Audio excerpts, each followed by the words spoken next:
अरे जब वो घर पे आता है आप उसको बोलते हो तू मर जा, कीड़े पड़े तुझे, ये हो तुझसे वो हो, कभी कभी लोग फ्रस्ट्रेट होके शराब दे देते हैं। आपको क्या लगता है इससे वो शराब बंद करेगा? अरे और बेवड़ा बनेगा।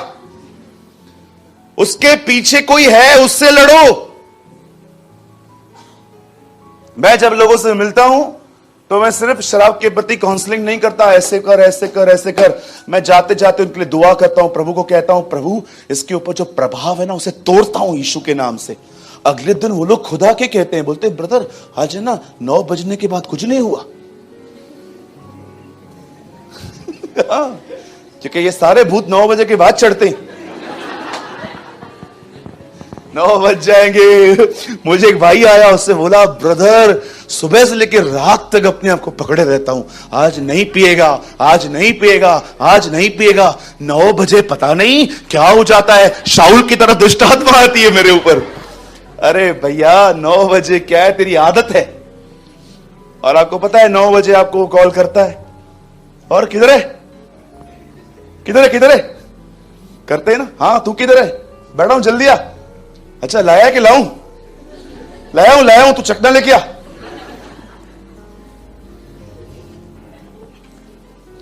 आप में से जितनी भी बहनें यहां बैठी हैं, अगर आपके पति शराब पीते ना, मैं आपको बोलना चाहता हूं अब उसको बोलना बंद कर दो।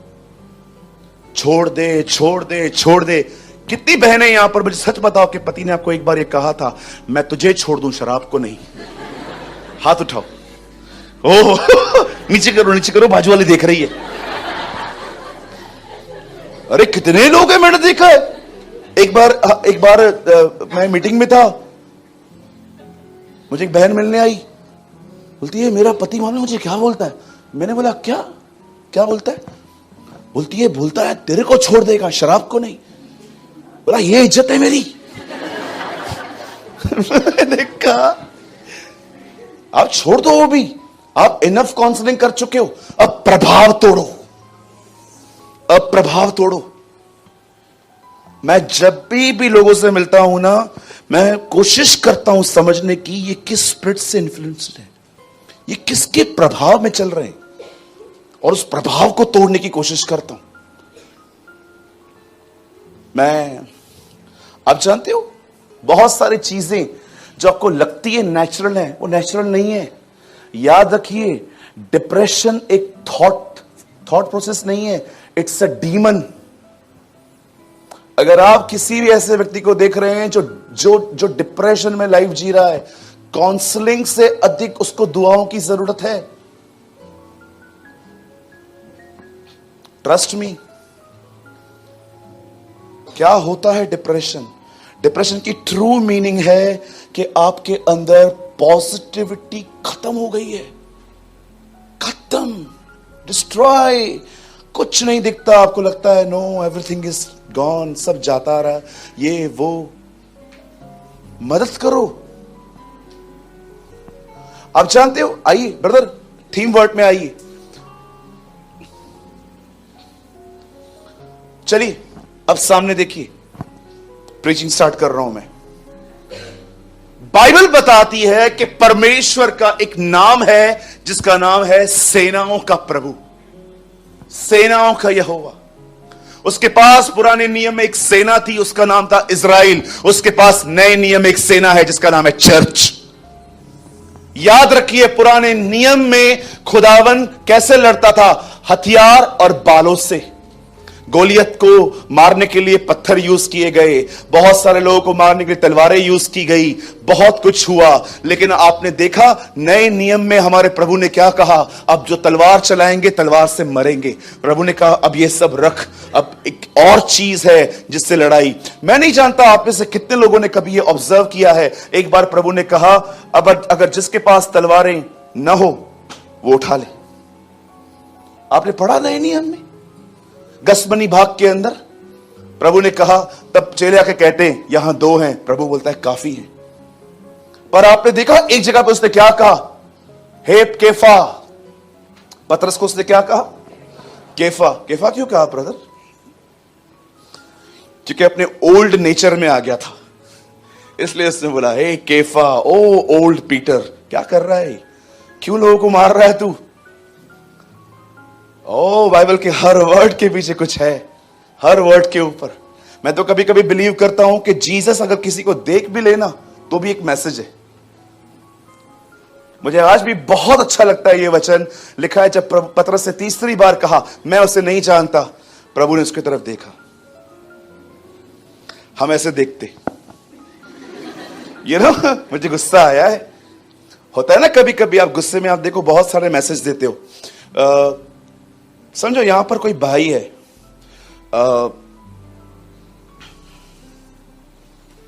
पेट नेम उसका क्या रखें?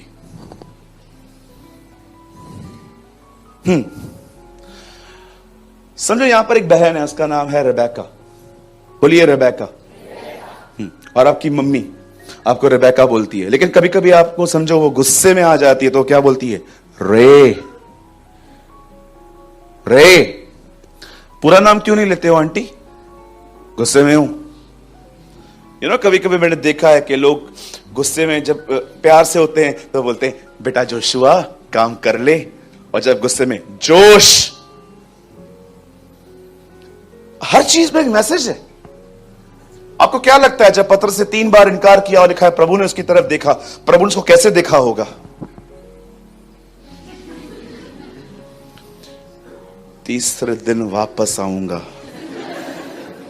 जब मैं जिलाया जाऊंगा मैं तुझसे मिलूंगा, हिसाब क्लियर करेंगे। हम लोग ऐसे करते हैं, बट मैं बिलीव करता हूं जब जीसस ने उसको देखा तो उसने गिरने के बाद उसे अपनी आंखों से उसने ऐसा कहा होगा, Peter I still love you, मैं तुझसे आज भी प्यार करता हूं। उसकी आंखों में भी संदेश है। रेवलेशन में जॉन कहता है मैंने देखा उसके बाल जो हैं वो सफेद हैं। 33 साल के व्यक्ति के पूरे बाल सफेद कैसे हो सकते हैं खुदा? ये सिंबॉलिकल है जो उसकी बुजुर्गी को दर्शाते हैं कि is a mature man of God, mature God, mature priest. वो उसकी बुजुर्गी को दर्शाते हैं। और आप मुझे बताइए, मुंह से कभी तलवार निकलती है? खोलो मुंह अपना, निकल रही है। पर जानते हो प्रकाशित वाक्य में जॉन क्या कहता है? मैंने उसके मुंह से तलवार निकलती हुई देखी। एक समय ऐसा आता है जब खुदा कहता है तलवारें उठाओ, लेकिन एक समय ऐसा भी आता है जब वो कहता है इसे म्यान में रखो। अब आपको पता है परमेश्वर ने आपको कौन सा हथियार दिया है लड़ने के लिए? उसका वचन। आपके पास और कोई हथियार नहीं है। जैसे जीसस के मुंह से तलवार निकलती थी, वैसे ही आपके मुंह से तलवार निकलनी चाहिए। नहीं तो पता है आप कैसे बैठोगे? ऐसे बैठोगे चर्च में मरे हुए से। बाइबल बताती है खुदा ने कहा इब्राहिम से मैं तुझे वंश दूंगा और उस वंश को मैं कनान दूंगा। अगर आप नहीं जानते कनान क्या है तो मैं आपको बताना चाहता हूं, प्रेजेंट जो सिटी इस समय है इजराइल, उसका पहला नाम इजराइल नहीं कनान था। बाइबल बताती है परमेश्वर ने इब्राहिम से कहा इब्राहिम मैं तुझे बेटा दूंगा, उसमें से तेरा वंश चलेगा और वो वंश जो है वो कनान में रहेगा। आप जानते होंगे ये वंश एक्चुअली उत्पन्न मिस्र में हुआ था याकूब के पुत्रों के द्वारा। बाइबल बताती है इब्राहिम का बेटा पैदा हुआ, उसका नाम रखा गया आइजक। आइजक ने शादी की, उसके ट्विंस पैदा हुए जिसका नाम रखा गया याकूब और एसाव। याकूब का एक आखिरी पुत्र था, उसका नाम था यूसुफ, जो बेच दिया गया, लेकिन जब वो मिला, जब पहचाना गया, तब वो बहुत बड़ा व्यक्ति बन गया था और उसे पूरे खानदान को मिस्र में बुला लिया और ये खानदान वहीं पर बड़ा हुआ जो गुलामी में था। चलो ये नहीं समझ में आया, छोड़ दो। अब सुनो, बाइबल बताती है जब ये खानदान वहां पर था तो प्रभु ने किसी को भेजा, मूसा को, और कहा जा इन लोगों को छुड़ा के लेकर आ। और जब ये लोग कनान के बॉर्डर पे पहुंचे, मुझे बताइए, प्रभु ने कहा था मैं तुम्हें देश दूंगा, पर मुझे एक बात बताइए, ये देश हासिल कैसे हुआ? क्या वो लोग को खाली जगह मिली थी? आपको पता है बाइबल बताती है जिस जगह का प्रभु ने जिक्र किया था वो जगह पे ऑलरेडी लोग रह रहे थे। मैं आपको बोलना चाहता हूं, किसी को उठा के दिखाओ आप आज। सोचो किसके घर पे जाके आप कहो और कहो यहां से बाहर जाओ। क्यों? प्रभु ने कहा है ये जगह हमारी है। कौन सा प्रभु है तेरा?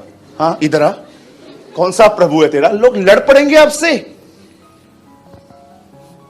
बाइबल बताती है, वचन कहता है कि वो लोग वहां पर गए और जानते हो उन्हें क्या करना पड़ा? उन्हें जंग लड़नी पड़ी। उन्होंने हर एक को निकाला। बाइबल बताती है कुछ लोग समझ गए, वापस आ गए। राहाब उनमें से एक थी, वो उस ग्रुप में शामिल हो गई थी। पर मैं आपसे पूछना चाहता हूं, परमेश्वर ने प्रतिज्ञा तो की थी ना कि मैं तुम्हें देश दूंगा, लेकिन आपको पता है उस देश को पाने के लिए लड़ना पड़ा। चलो भैया मुझे बताओ कितना टाइम लड़ना पड़ा होगा? कितना टाइम लड़ना पड़ा होगा उस जगह को खाली करवाने के लिए?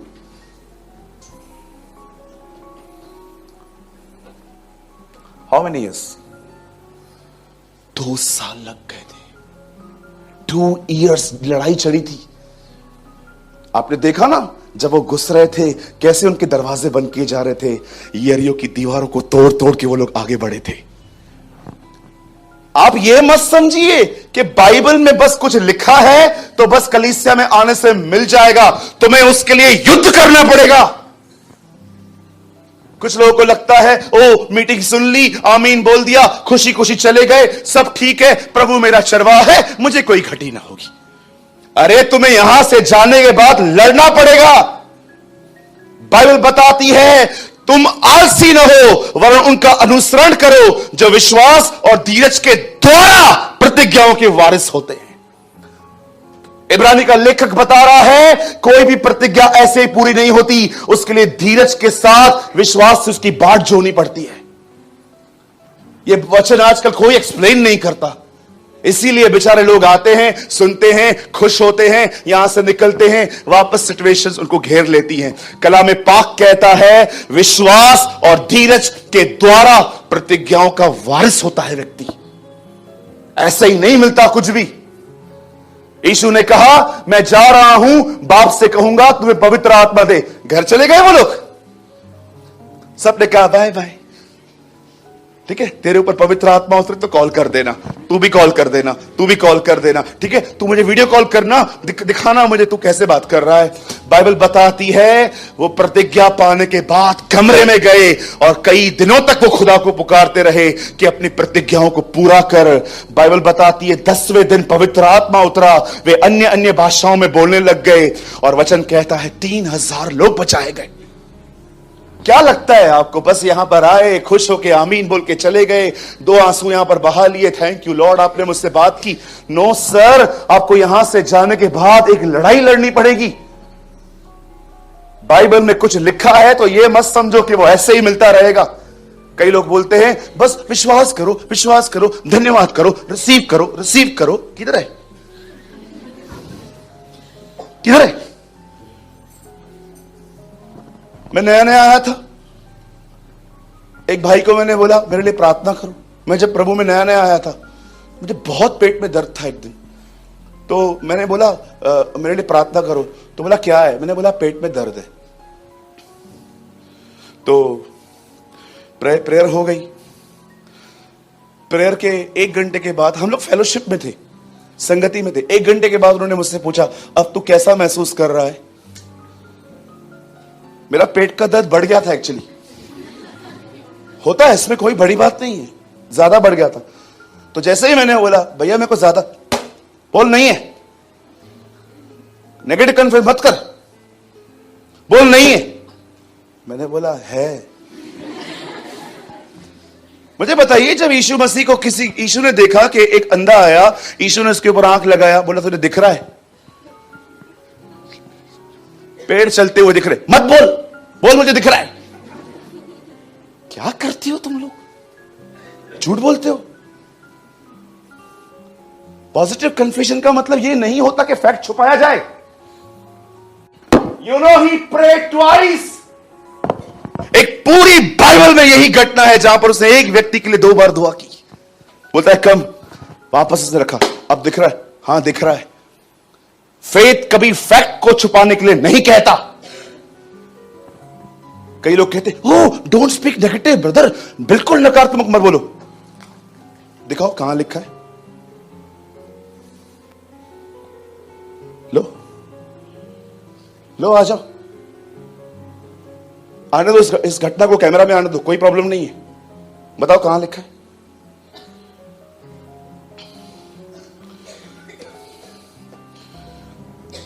फेथ फैक्ट को कभी नहीं छुपाता। अगर आज मुझे तकलीफ है ना, तो जानते हो मैं कैसे बोलता हूं?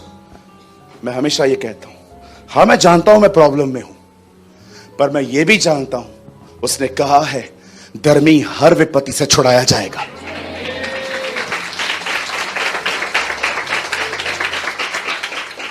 कभी कभी लोग है ना तकलीफ निकालते ही नहीं है, बस कन्फेशन करते रहते हैं और तकलीफ अंदर डैमेज करती रहती है। You know the Bible says, खुदा का कलाम कहता है, पुराने नियम की किताब में परमेश्वर ने उन्हें प्रतिज्ञा की थी कि वो तुम्हें एक देश देगा। पर मुझे बताइए, वो देश प्रभु ने प्रतिज्ञा की, लेकिन वो इतना आसानी से तो नहीं मिला। कभी कभी आप सोचते हैं ना, हर संडे आते हैं, भैया में इनकरेज करते हैं वचन को लेके, उत्साहित होके आते हैं, लेकिन ये खत्म कब होगा आखिर? आप जानते हो यहां क्या लिखा है? विश्वास और धीरज के द्वारा। अगर आप बीमार हो, अपनी बीमारी के साथ रहना मत सीखो, लर्न टू फाइट।